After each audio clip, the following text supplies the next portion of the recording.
minutes. Hello, Secretary. Thank you for joining us here today. Last time we were here, we talked about two things. One was the high-speed rail in my project in my district, which is the California High-Speed Rail Project. The $128 billion high-speed rail project that was a state initiative that will move from Merced, a city of 60,000, down to Bakersfield, a city of approximately 350,000, I believe. Are those the type of metropolitan centers that you were just meaning to describe when you talked about the best candidates for high-speed rail? On their own and in a vacuum, it is unlikely that they would generate that justification. But of course, that Merced to Bakersfield segment represents a step toward connecting two of the largest economic areas in the United States. So after we've spent $128 billion going over flatland between Merced and Bakersfield, we'll then think about how we're going to get through the mountains and the urban areas of Los Angeles and the Bay Area to then finish the high-speed rail project someday in the distant future? Well, the Bakersfield to Merced segment comes first. And yes, as I understand it, the vision of the project sponsors is ultimately to fully connect all the way through to the downtowns. Are you capable of recognizing a hopeless boondoggle? Because that's what we're discussing right now. I've seen a lot of the most compelling and ambitious human projects characterized as hopeless boondoggles during the time that they were taking shape. And I'm not surprised for a project that represents the first movement in the United States of America toward this kind of technology, that it has proven to present a lot of challenges for those first movers. Thank you. Let's move on to something even more important, in my opinion. Representative Owens, a good friend of mine, earlier discussed the electric vehicle trade, the proxy imperialism that American taxpayers are sponsoring in the Congo in the pursuit of cobalt. I don't know, I guess God shined on us today because just walking in the atrium of Rayburn office building here, we have a Congolese delegation talk about economic development in Congo. So I got a quote from Abraham Leno, who was sitting in here a little while ago, but his schedule does not permit for him to be here right now.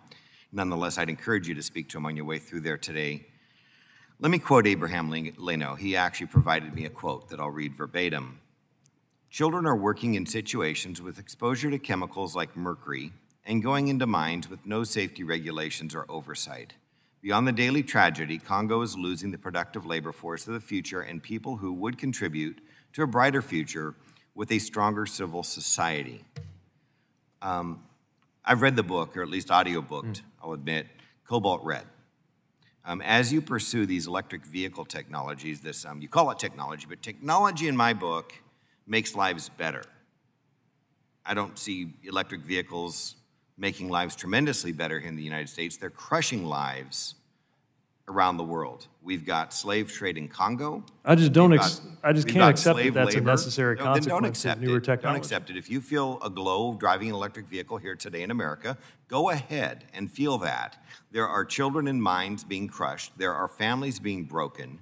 There are warlords forcing these people into slavery around the world. And I trust anyone serious about confronting that will join us in enforcing our protections against forced and child labor. I must also say that I am puzzled to find people who have shown no interest in dealing with forced and child labor in any other product suddenly become concerned about it. You are forcing child labor in the Congo.